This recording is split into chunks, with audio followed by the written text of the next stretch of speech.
On this episode, Trump wants to give himself a medal. Likud's new campaign slogan, none of our candidates have committed any crimes recently, and feel like using an Anne Frank in a meme? Stay right here to find out how. Welcome to another stupid week. The U.S. military gives out medals for acts of valor, bravery, and heroism that go above and beyond what is expected of the men and women in uniform.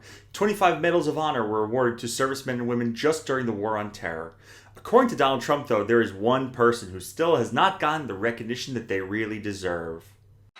In fact, as president, I wanted to give myself the Congressional Medal of Honor, but they wouldn't let me do it. Donald Trump.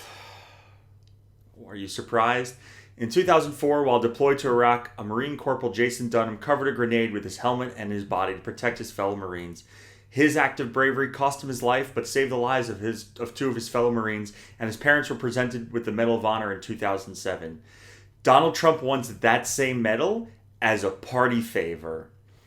I have to say, it's some real loser snowflake energy when being the most powerful man in the world wasn't enough.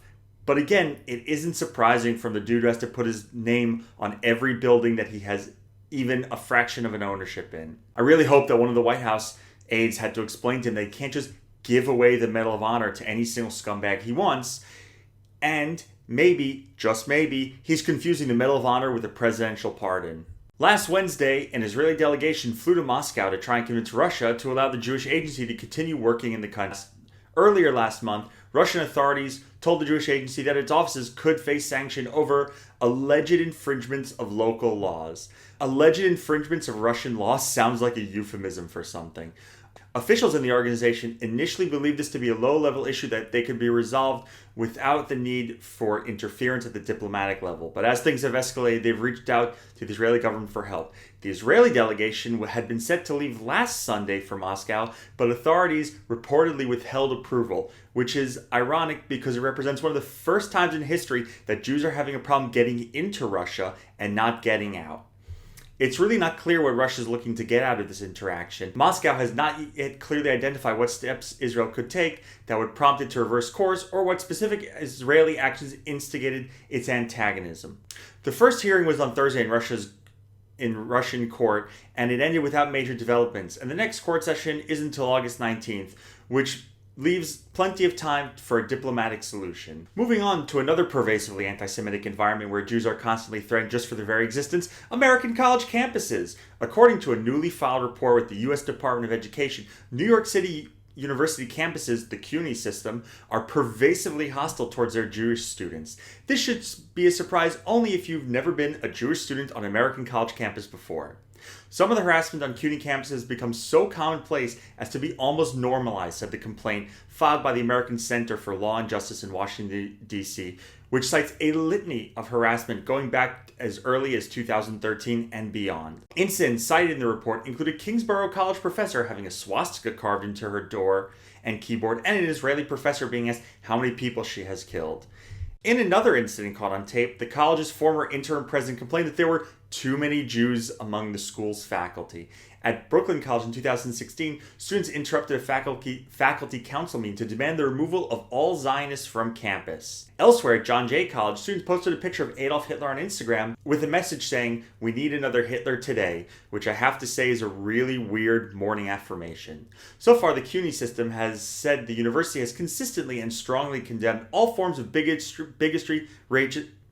So far, the CUNY system said that the university has consistently and strongly condemned all forms of bigotry, hatred, and discrimination, including anti-Semitism. I'm sure Jewish students on campus feel much better knowing that CUNY has taken the position that all bigotry matters. In Jews Control the Media news, in an interview with Mondoweiss this week, Milun Kothari, a member of the UN's UN Commission of Inquiry on the Occupied Palestinian Territory, including East Jerusalem and Israel, claim that the Jews control social media and question Israel's membership in the United Nations or its right to exist. Being anti-Semitic and also an employee of the UN is about as rare as being anti-Semitic and a CUNY college student, apparently. But as a member of the committee, Mr. Kothari is supposed to be impartial in the matter. I think it really is worth pointing out that he didn't get caught in an open mic on this. This wasn't like a gotcha moment. They didn't pick up one of his old tweets. He said these things in an interview that he knew was going to be published. While the UN is generally speaking an incompetent and bloated bureaucracy, you'd think they'd at least be able to pick up on the subtle hints of bias, like when Mr. Kothari said, again, in this media interview, I would go as far as to raise the question of whether they, Israel, should even be a member of the UN. Not to worry though, if you thought that Israel otherwise had a fair chance in the United Nations Committee, then you must be from another planet. Welcome to Earth. At least one other member of the three-person committee, Navi Pillay, has been accused of rampant anti-Semitism and bias against Israel based on the things that she says and does. The NGO UN Watch submitted a letter to the United Nations earlier this year arguing that Ms. Pillay should not lead the Commission of Inquiry that is determined to investigate whether Israel is an apartheid state or not, based on the fact that she's already said that's exactly what she thinks. UN for more, this is totally not biased against Israel, we just focus on them news. In Israeli election news, it's 95 days till the next election, and things are showing no sign of that anything good will happen for anyone anytime soon. In I Can't Believe These Are the People We Have to Choose From news, a Likud primary candidate, Yoni Journo, is drawing some raised eyebrows for his past conviction in a kidnapping. That's right, I said conviction, not allegations, not trial, conviction. He was convicted of kidnapping someone. Again, not charged, convicted. The incident occurred after an acquaintance of Journo had an affair with a foreign worker from the Philippines, and Journo wanted to keep the relationship quiet. So he did what anyone who wants to run for public office one day might do. He and his friend forcibly took the woman to Ben Gurion Airport and physically prevented her from using a phone to call for help, a report says.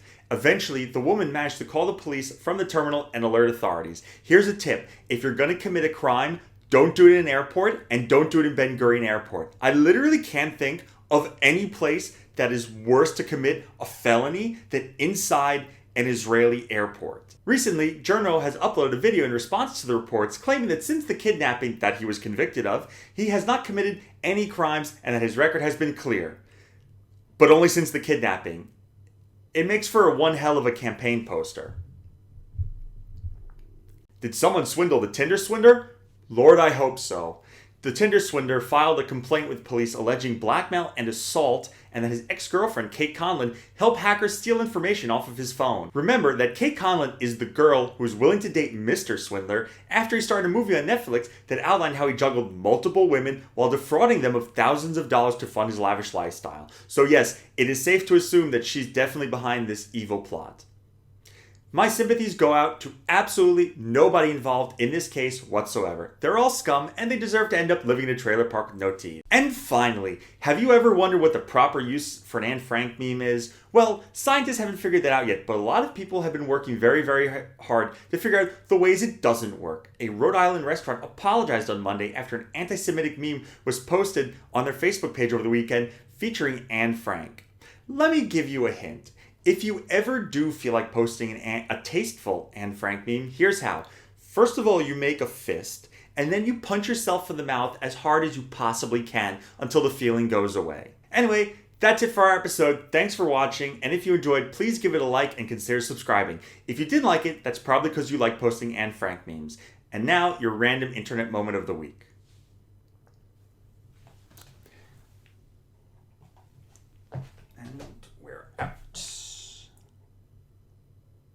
Women forgot how to be human. Women forgot how to be men. Men forgot how to be men.